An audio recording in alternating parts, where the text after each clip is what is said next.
Alhamdulillahi Rabbil Alamin. Wabihi nasta'inu ala umuri dunya waddin. Asyhadu an la ilaha illallah wa asyhadu anna Muhammadan abduhu wa rasuluhu alladzi la nabiyya ba'dah. Allahumma shalli ala Sayyidina Muhammad wa ala ali Sayyidina Muhammad. Rabbi shrahli sadri wa yassirli amri wahlul 'uqdatam min lisani yafqahu qawli, amma ba'du. Hadirin jamaah salat subuh rahimakumullah. Kita bersyukur kehadirat Allah Subhanahu wa taala atas segala kenikmatan yang Allah berikan kepada kita, sehingga pada pagi hari ini, pada subuh kali ini, kita kembali bisa melaksanakan ibadah sholat subuh secara berjamaah. Semoga amaliyah subuh yang kita jalankan diterima dan diridhoi oleh Allah Subhanahu wa ta'ala. Sholawat beserta salam semoga tetap terlimpah curah kepada junjungan kita Nabi Muhammad sallallahu alaihi wasallam. Jamaah rahimakumullah. Alhamdulillah kita bertemu kembali dengan materi akhlak dan tasawuf di tahun baru ini, di tahun 2023. Tentu saya lupa dan tidak ingat berapa kali saya berdiri di sini untuk menyampaikan materi ini tentang akhlak, tentang tasawuf. Tentu idealnya adalah setelah kita membahas materi ini sekian lama, mungkin sudah tahun ya bilangannya, seharusnya idealnya adalah ada peningkatan akhlak kita dalam hidup ini. Ada perubahan perilaku, motivasi hidup kita, ada peningkatan kualitas keyakinan kita kepada Allah Subhanahu wa ta'ala. Idealnya seperti itu. Tapi yang pasti jamaah rahimakumullah, apakah idealitas itu sekarang ada dalam diri kita ataupun tidak, yang pasti kewajiban kita adalah selalu berusaha menuntut ilmu, menambah wawasan terkait dengan berbagai macam hal, termasuk adalah tentang akhlak dan tasawuf ini. Mudah-mudahan sekali lagi kita semua ya bisa menjadi orang yang mampu untuk mengamalkan apa yang kita terima, pengetahuan yang kita terima. Jamaah rahimakumullah, ada sebuah pantun untuk materi kita hari ini. Ya. Ke kota Medan membeli bika Ambon. Ke Majalaya membeli telur itik. Kepada Allah kita bermohon agar tahun ini jauh lebih baik. Amin. Jadi ini harapan kita, perubahan waktu, pergantian tahun, bulan, hari, jam, bahkan detik. Kita berharap mudah-mudahan perubahan kita adalah perubahan kepada yang lebih baik, bukan perubahan yang sebaliknya. Jamaah rahimakumullah, setiap saat tentu kita mengalami berbagai macam peristiwa. Kita mengalami berbagai macam kejadian, hal yang terkait dengan kehidupan secara pribadi, keluarga, ataupun masyarakat. Perubahan yang peristiwa yang menyangkut ibadah kita kepada Allah peristiwa yang menyangkut hubungan kita dengan Allah ataupun hubungan kita dengan sesama manusia, maka tentu di dalamnya berpotensi menimbulkan dua hal. Yang pertama adalah hal-hal yang positif dan yang kedua adalah hal-hal yang negatif. Maka tentunya kita selaku orang yang beriman menjadikan semuanya itu adalah sebagai pelajaran. Apapun itu, apapun. Hal-hal yang kecil sampai hal-hal yang besar, semuanya harus kita jadikan pelajaran. Kita jadikan sebagai bahan evaluasi, bahan introspeksi diri, atau kalau dalam bahasa agama sering disebut dengan muhasabah kita kepada Allah Subhanahu wa taala. Allah mengingatkan kepada kita terkait dengan ini, di antaranya adalah dalam Quran surah Al-Hasyr ayat 18. Wahai orang yang beriman, bertakwalah kepada Allah dan lihatlah dirimu, ya, wal tangdur nafsu ma qaddamat lighad. Lihatlah dirimu, peristiwa, kejadian, perbuatanmu yang telah lalu hari kemarin untuk hari esok. Nah, oleh karena itu, maka tidak ada salahnya jika kita di awal tahun ini, mengawali tahun ini yang sudah berjalan 1 minggu ini, kita coba untuk mengevaluasi diri kita. Kita coba untuk menghitung-hitung, menimbang-nimbang perbuatan-perbuatan, peristiwa-peristiwa, kejadian-kejadian yang kita alami. Sehingga dalam keheningan kita, misalnya bangun di tengah malam melaksanakan tahajud, kita termenung, kita mengadu kepada Allah, mengingat-ingat segala macam peristiwa, rangkaian peristiwa yang kita alami, yang kita rasakan dalam kurun waktu yang telah kita lewati. Apapun itu, kita dalam posisi sebagai seorang hamba, misalnya di hadapan Allah Subhanahu wa taala, idealnya itu kan kita beribadah dengan baik, kita beribadah dengan maksimal. Tetapi kemudian kenyataannya selama ini seperti apa? Nah, kan gitu. Ini pertanyaan. Kita di rumah sebagai seorang suami, sebagai seorang ayah, idealnya adalah begini, nah, kan gitu. Ternyata kenyataannya adalah seperti ini.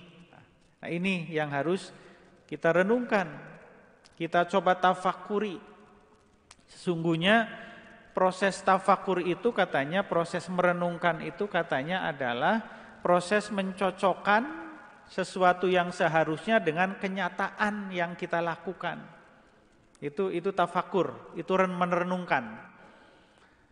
Sebagai seorang suami, misalnya idealnya adalah kita menyayangi istri kita mencintai istri kita.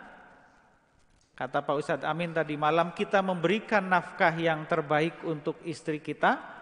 Tidak ada hal-hal yang kita sumput-sumputkan, nah, kan gitu. Idealnya kan seperti itu. Kenyataannya seperti apa? Nah, ini yang kita renungkan.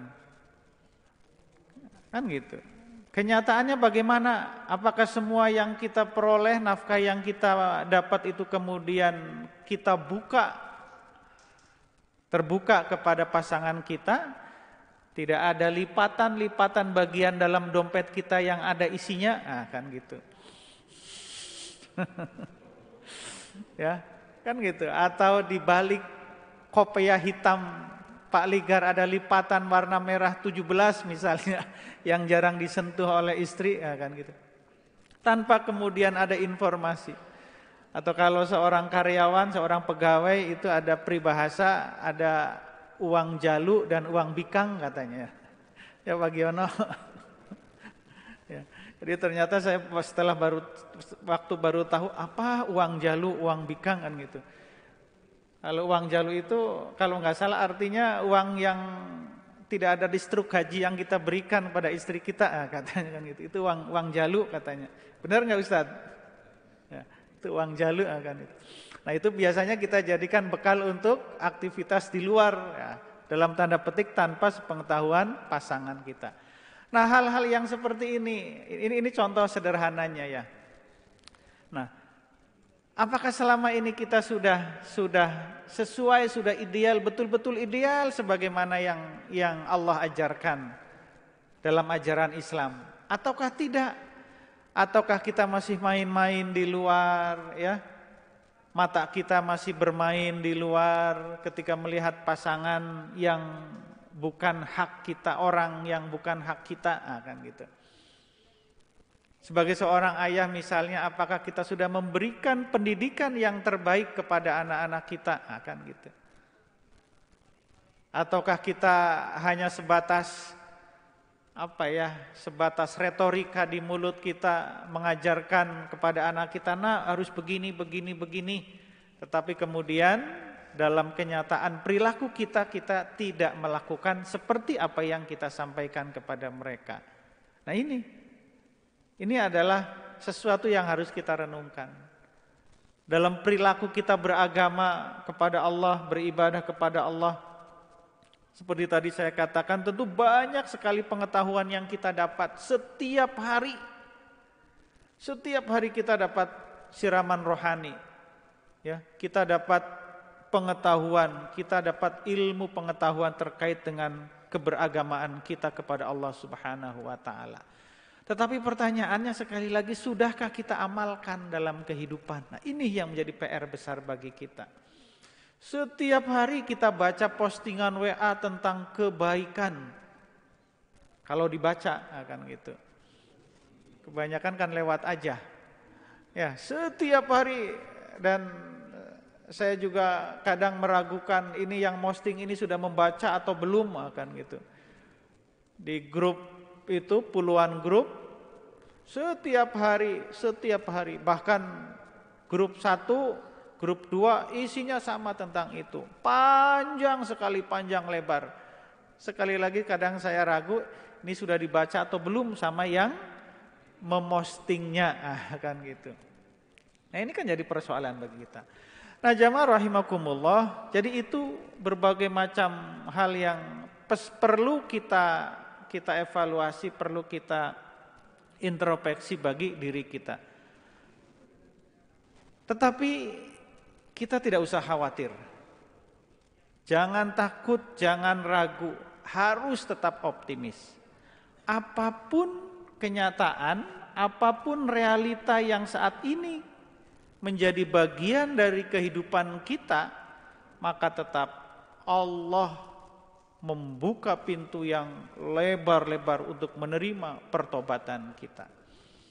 Seberapapun kekurangan, ya, seberapapun kesalahan, dosa dan kealpaan yang kita miliki saat ini, jangan pernah kita kemudian merasa minder di hadapan Allah Subhanahu wa taala. Ada sebuah nasihat dari seorang ulama tasawuf. Beliau mengatakan, Basyiril muznibina bi anni ghafurun wa angdiris shadiqina bi anni ghayurun. Ini nasihat dari Syekh Abdul Qadir Al-Jailani dalam Sirul Asrar. Artinya, berilah kabar gembira kepada para pendosa. Basyiril muznibin, basyir, ya, berilah kabar gembira kepada para pendosa. Bi anni ghafurun, sebab aku, kata Allah, adalah Maha Pengampun. Jadi jangan khawatir di tahun 2023 yang sekarang sudah mulai kita jalani ini, jangan pernah kita kemudian, ya Allah, kemarin saya kok banyak sekali dosanya, diampuni atau tidak, kan gitu. Ya Allah, kemarin saya kok ibadahnya masih sangat-sangat jauh dari kekhusyuan dalam sholat.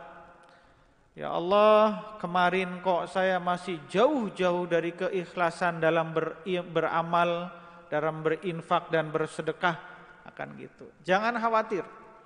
Justru kesadaran kita akan kelemahan dan kekurangan diri itulah yang kemudian menjadi modal kita untuk lebih baik. Kan gitu.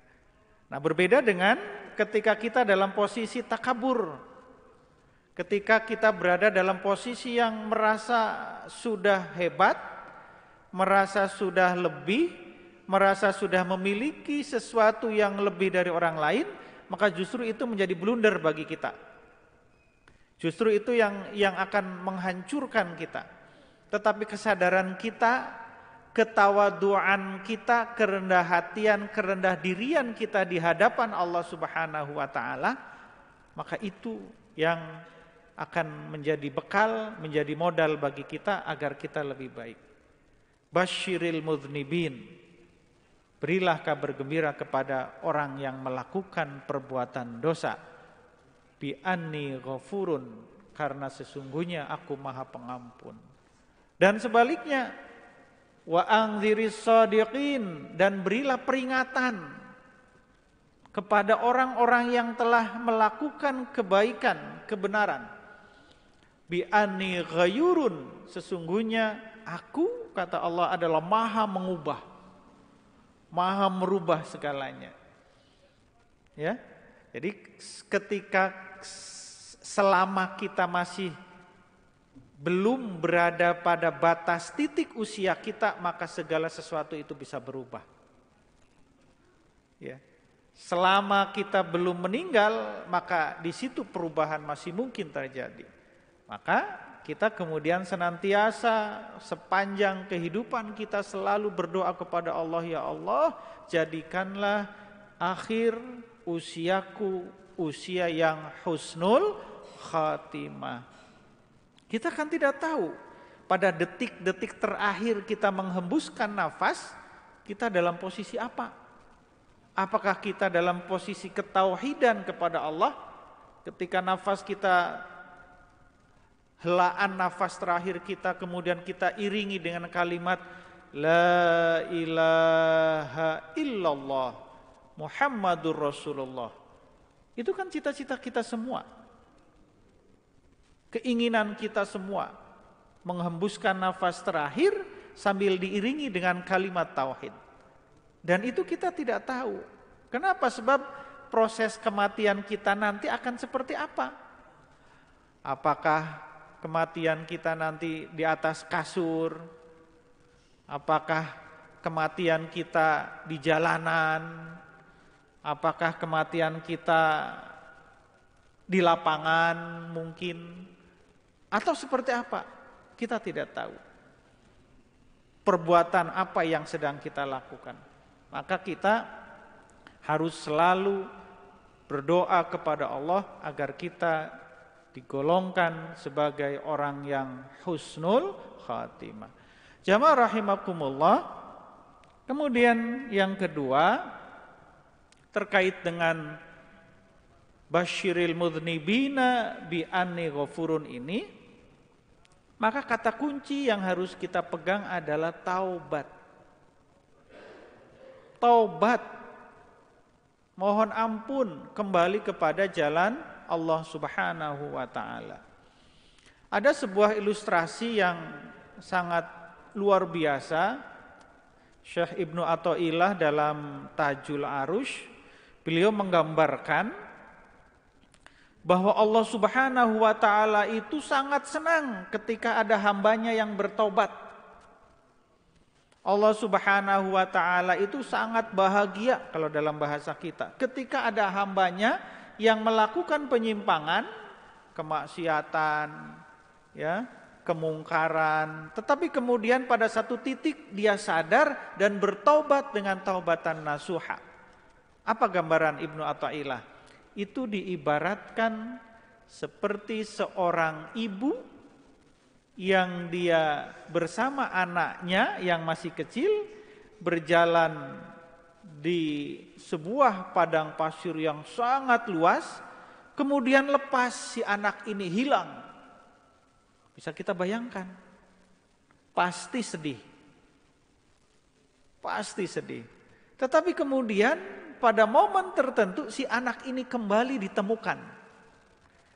Coba, bahagia enggak? Bahagia sekali.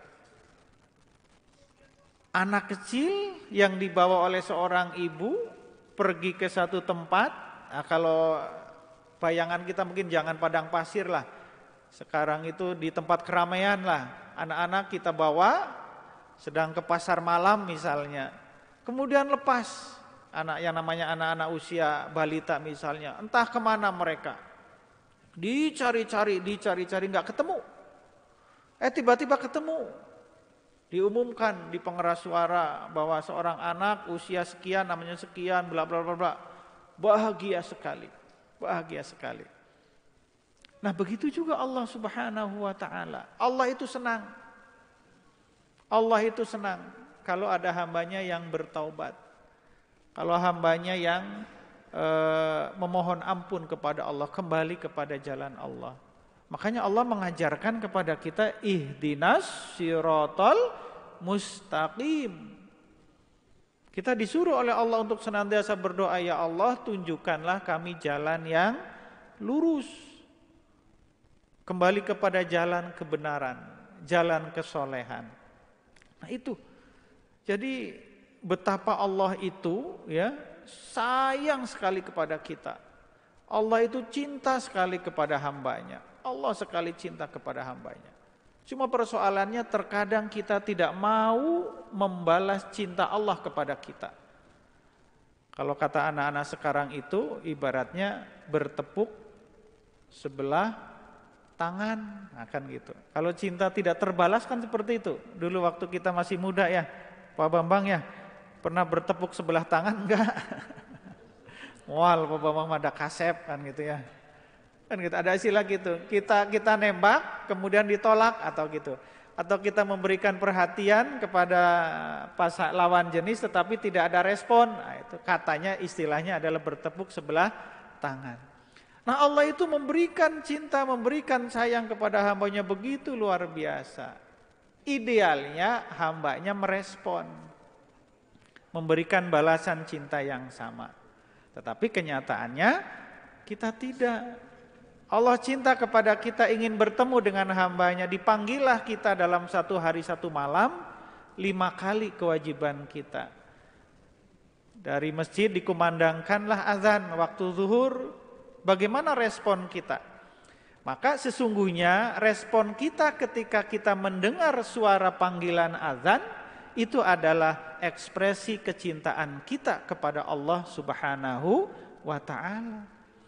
Dan alhamdulillah ini yang hadir di sini adalah orang-orang yang mencintai Allah. Kenapa? Hadir ketika Allah memanggil. Asar berkumandang azan, maghrib kembali dilantunkan suara azan, isya subuh, semuanya. Kemudian kita memberikan respon. Nah, jamaah rahimakumullah, inilah ya yang sekali lagi yang seharusnya yang kita lakukan. Ideal-ideal kehidupan yang harus kita jalankan. Tetapi jangan khawatir. Ketika kita tidak mampu untuk menjalankan ideal tadi karena keterbatasan kita, maka jangan kemudian kita meninggalkan ideal itu tadi.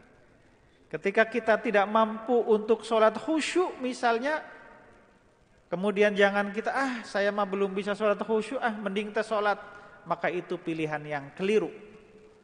Ketika kita tidak bisa berinfak, bersedekah yang besar, berjuta-juta misalnya, kemudian kita bilang, saya bisa infak 1 juta, kemudian saya tidak infak, itu juga keliru. Maka yang harus kita lakukan adalah, jika engkau tidak mampu melakukan sesuatu yang baik, maka jangan tinggalkan perbuatan baik itu. Ma la yudraku kulluh la yutraku kulluh. Apa-apa yang kebaikan yang tidak dapat engkau lakukan, maka jangan engkau tinggalkan semuanya. Jika kita tidak bisa bangun malam untuk sholat tahajud sekian puluh rakaat dan kita hanya mampu untuk 2 atau 3 rakaat, maka kerjakan yang 2 atau 3 rakaat itu. Jika kita tidak mampu untuk menjadi seorang kepala keluarga yang memiliki nilai maksimal 100 misalnya dan hanya mampu untuk memiliki nilai 50 atau 60, maka pertahankan 50 dan 60 sambil kita tingkatkan. Nah ini, ma la yudraku kulluh la yutraku kulluh. Jamaah rahimakumullah, mudah-mudahan di tahun 2023 ini yang Allah masih memberikan kesempatan kepada kita untuk mengisinya, menjalaninya, mudah-mudahan kita mampu untuk mengisinya dengan kebaikan. Ya, mudah-mudahan kita istiqomah, kita bisa melaksanakan berbagai macam kewajiban, tugas-tugas kehidupan yang menjadi kewajiban kita semua. Insyaallah Allah Maha Pengampun, seberapapun dosa, kealpaan, kekurangan yang ada pada dalam diri kita, jika kita minta ampun, bertaubat, beristighfar kepada Allah, insyaallah akan mengampuni dosa, kesalahan yang kita miliki. Demikian yang disampaikan, mohon maaf jika ada kata-kata yang kurang berkenan. Billahi taufik wal hidayah. Wassalamualaikum warahmatullahi wabarakatuh.